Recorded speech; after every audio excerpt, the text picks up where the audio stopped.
How's it going, everybody? We are going to set up a live room here very shortly with a couple of special guests. So hang tight with us. Here we go. See how this goes. Hope everybody's Monday's going well. Oh, there it is. How you doing, guys? Hello, there we go. hello. There we go. How's it going? Good. We got an echo. I'm hearing an echo. Yeah. That's probably me. Hold on 2 seconds. Let me fix No that. problem, Bob. We're good. I always mess this part up. I'm sorry. Hey, Sharon. We got a lot of comments on the amount of booze in the picture here between the three of us. Yeah, we're taking care of the echo. There we go. There we go. No more echo. Nice. No more echo. How you doing, Rob? Good, Jabin. How are you doing? I'm doing well, man. Doing well. Looking Nice. forward to catching up with both you guys. Likewise. How's this new technology? We went from like what 3 weeks ago, we had to. Oh, we'll let Bob hear this. How you doing, Bob? Hey, I got my buddy. headphones on now. That You're should good. prevent the echo from You're good, happening, you're good. hopefully. I'm so I was- sorry. No worries. I was just telling Rob that like a couple weeks ago we had to do this where like you logged on, made a cocktail, logged off. Rob came on. Now Instagram's fixed that. Now we can just the three of us can just chat. How's that? We can hang out together. Hey, I think it's dope. Like, how cool is that? Way to go, Instagram. well, hey, Well done. I didn't want to, make this public, but Rob made that happen. He just put in a call to his buddies over on Instagram and said, "Hey, this would be a lot better if the three of us could just get together on the same line." Yeah, And then they I worked, know. 24 hours a day, for the last several weeks to make it happen. That's right. So for those of you that are joining us, today we're going to be talking cask strength cocktails, cask strength whiskey. We've got Rob Dietrich, master distiller for Blackened whiskey. We've got Bob Peters, bartender extraordinaire, and we're gonna start by doing a cocktail because that's how we should always start. So we're gonna have Bob walk us through a cocktail, and then we're gonna talk a little bit about this cask strength whiskey. I have got something super, super dope for you guys today. Like one of my favorite overproof whiskey cocktails. This is a absolute banger, and I'm excited to share it with you guys. So let's start off with like a Collins glass. But if you don't have like a Collins glass or like or a fancy shaker or whatever, like we can get anything done, okay? So don't stress out about like having the exact right little tools. I'm kind of a nerd and I've been doing this for about 100 years, so I've got a bunch of little fun toys, and I've got something super cool to show you guys today too, okay? Oh, cool. But Nice. here is we're just gonna put up some. I know, Jeff. Like, did you see that? Did you see my ice? Yeah, we barely saw it, but we saw it. That Colin Spear, it's making me jealous. There we go. So I'm just as I'm much of an ice nerd as you guys are, and so that is Love like it. that's one of my Cool. favorite things in the whole world is a column. Anyway, okay. So let's put some mint in a shaker, right? And then we're gonna muddle it up. People ask me all the time, how much mint do I put in there? My simple answer is there's never too much mint. Nobody goes, oh, this drink was okay, but it was just too minty, right? Nobody ever says that. So feel free to take a good handful or two of mint. I'm going to do 2 good handfuls. And then I'm going to muddle that up right there. And then you don't want to grind it up. You don't want it to be dust when you're done, but you want to break it down a little bit, and you can really start to smell. Can you guys smell it? Like all the really amazing, Oh, yeah. like that oil from the mint is coming out. That's when you know it's about time to rock. Okay, so let's put a little bit of ice in our shaker now.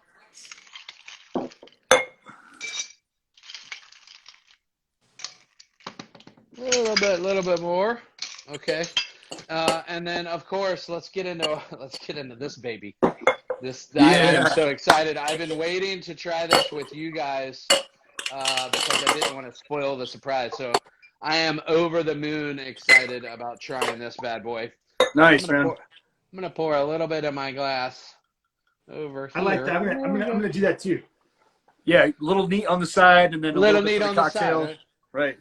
And then because we are adults doing adult things, I'm gonna put 2 full ounces of our Cask Strength Blackened in there. Man, this is gonna be so good.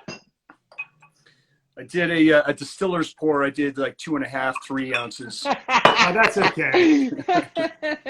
I even have a black glass. I mean, it's just Bob. I don't want to one up your ice, but I mean, the matte black glass is pretty cool. Those are cool. That is super dope. I'm okay with that. Mm. Okay, Yeah, so now I like those glasses.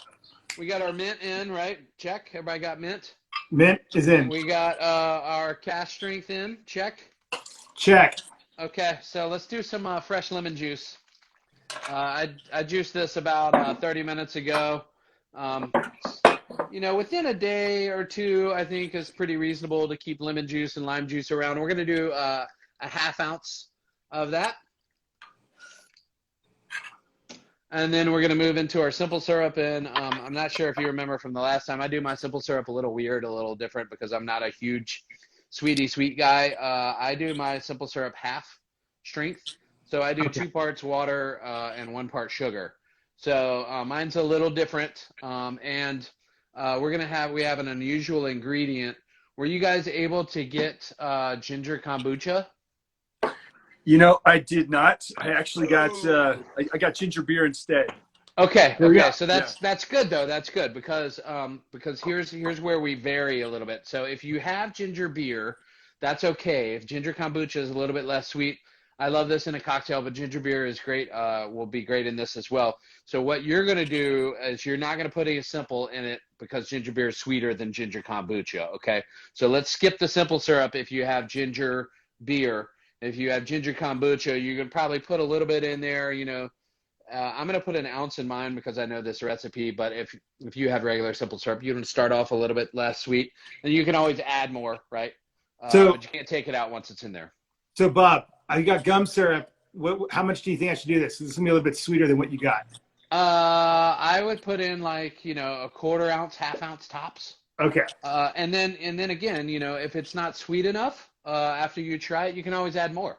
And that's the good thing about doing sort of slow, gentle increments. And then that's it. Okay, so now we've got our simple in, we've got our booze, we've got our mint, we got our lemon. So let's go ahead and let's get our shake on here. Okay, we're gonna give this a good shake. Nice. There you go.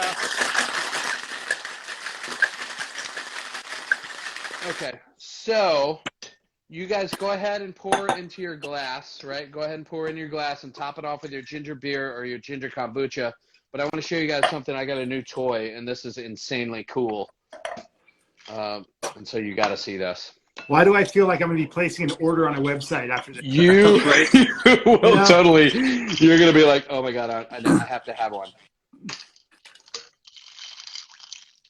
All right, so here's my special shaker here.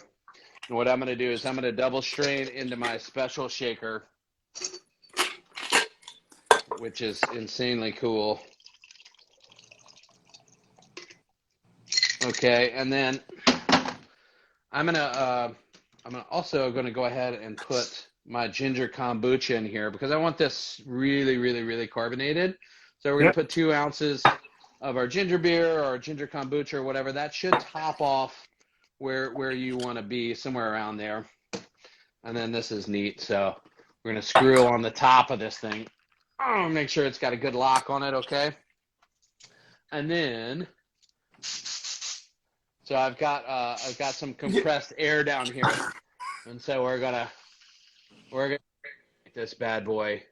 Look at that thing. Even more.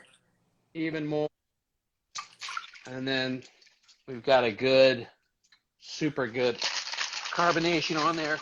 We got it a good shake. Look at that thing foam and bubble. Wow. I love that. And so this is just going to give it a little bit more carbonation because I love a nice fizzy drink, especially The weather is getting nice here in Charlotte, North Carolina. This is great. And I think that it's time, right? Okay, so let's awesome. go ahead. That thing looks like you snagged it at a drive-through at a bank. Yeah, it does. It looks like the Yeah. the change thing, right? Right. Okay, and then we're just going to top that off, just fill it all the way up, right?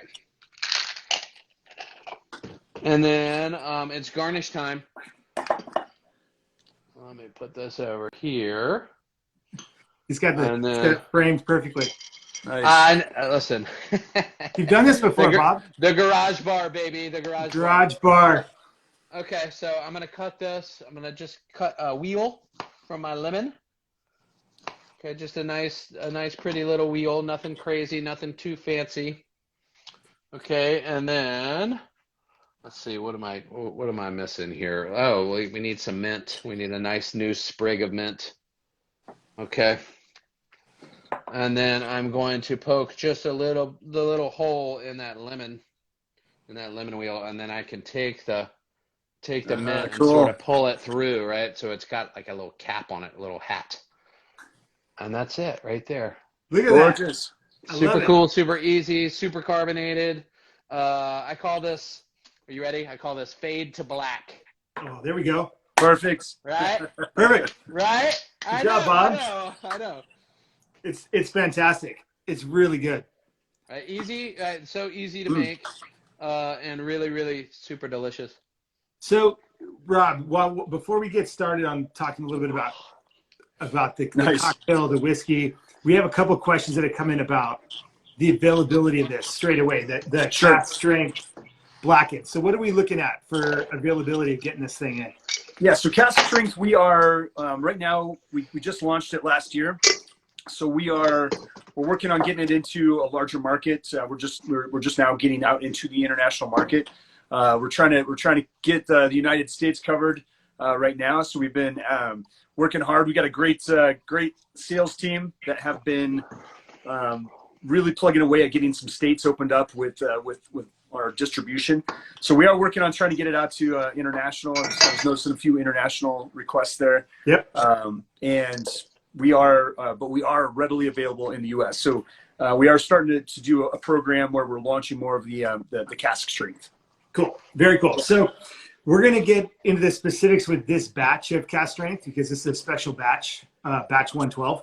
But before we do that, Bob, just as a bartender, cask strength whiskey, tell me about the benefits of it. It's not for every cocktail, but why do we love cask strength so much? Listen, cask strength to me is like one of the purest forms of what and Rob, correct me if I'm wrong, but this is like the sweet gravy that comes out, like this is like actually how I think that they want me to taste it. And I think that the sweetness level and like the round beautiful notes just come through so well that it really makes a difference in my opinion.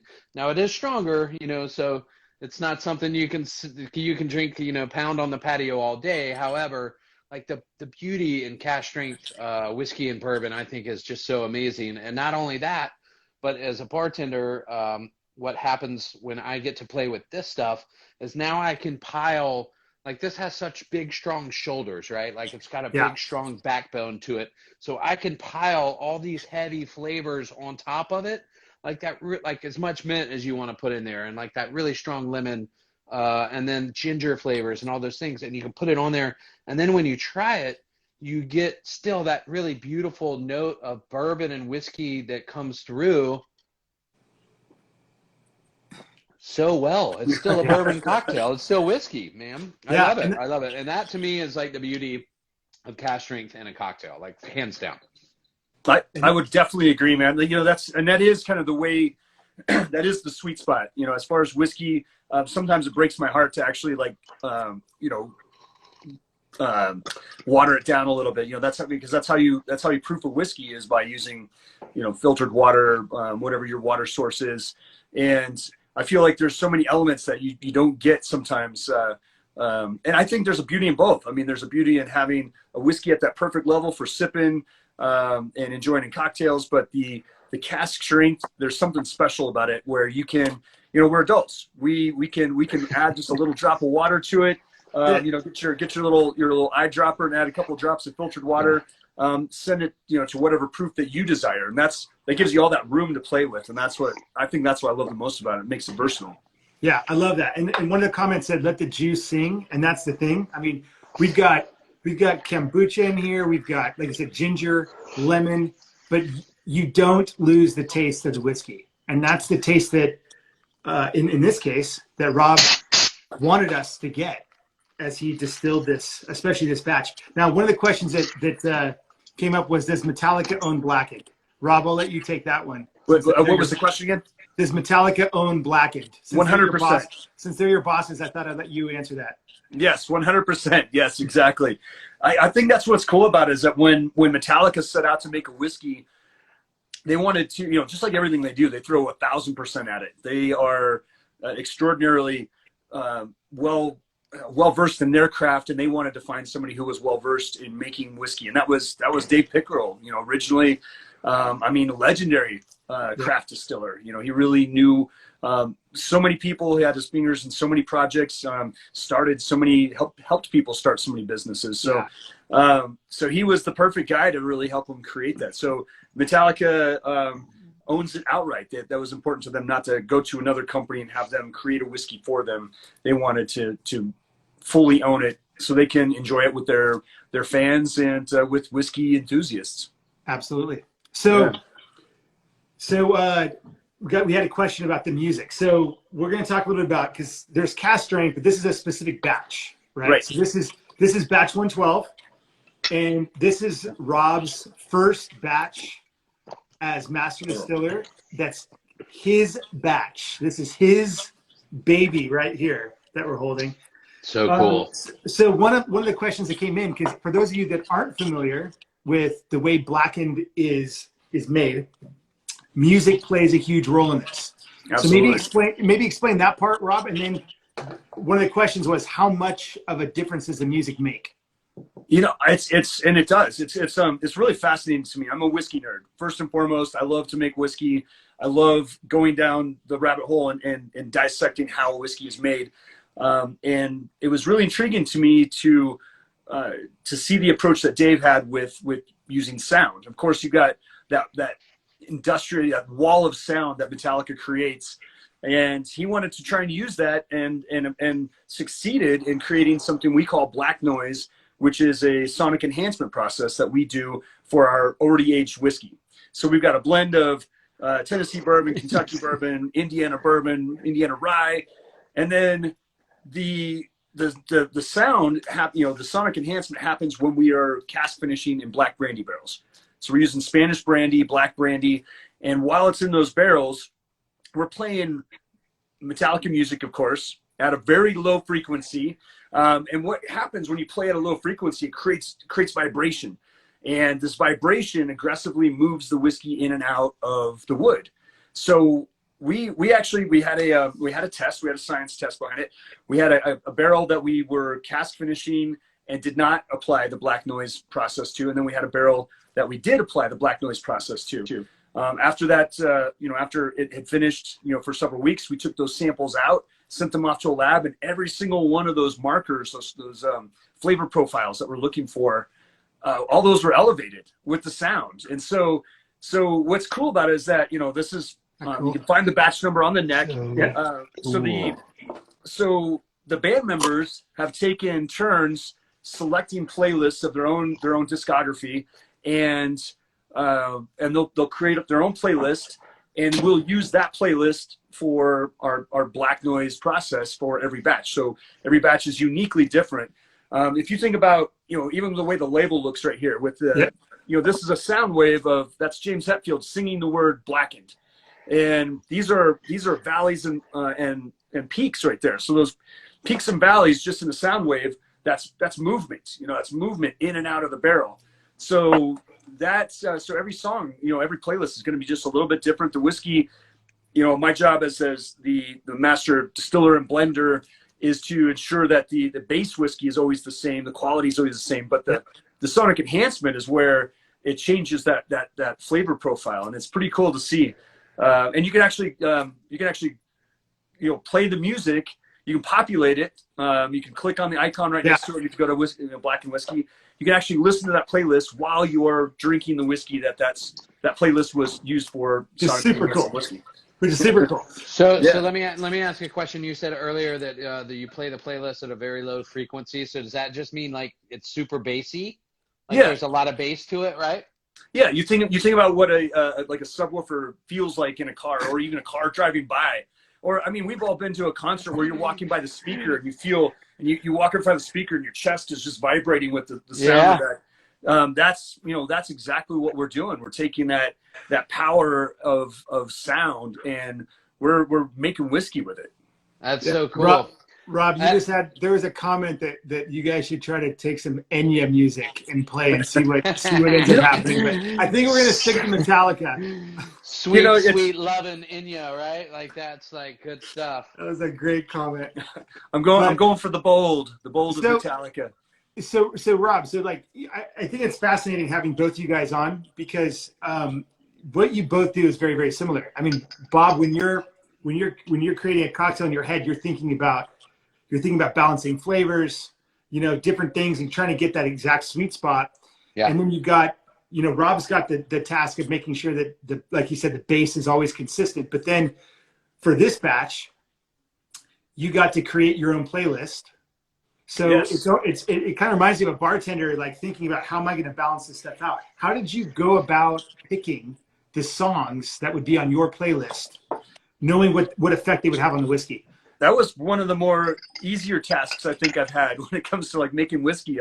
Because I've been a fan of Metallica since probably 7th grade. So, I guess easy and difficult. I mean, they have so many great songs to choose.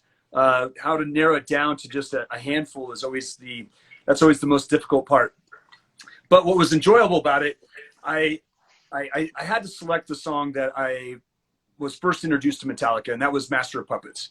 First time I heard Master of Puppets, my mind was blown. I was like, who are these guys? I mean, this is, my buddy's bedroom on his little boom box, which we had back in the 80s, and then his little cassette tape in there. And I was like, I've never even heard of these guys. And it was my first time being introduced to them.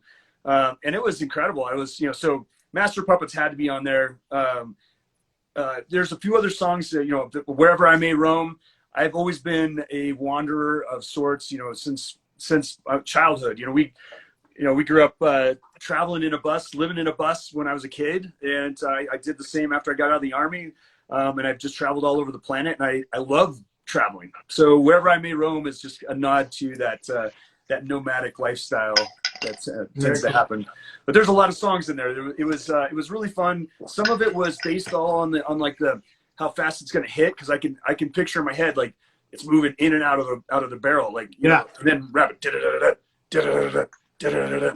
double bass pedal, right? The double bass pedal, man. Yeah, those guys are so powerful, powerful. That was my first experience with Metallica. I was like, wow, like this is like shooting out of the speakers, into your face, and like you do. And I love loud music, which is kind of why I'm so deaf.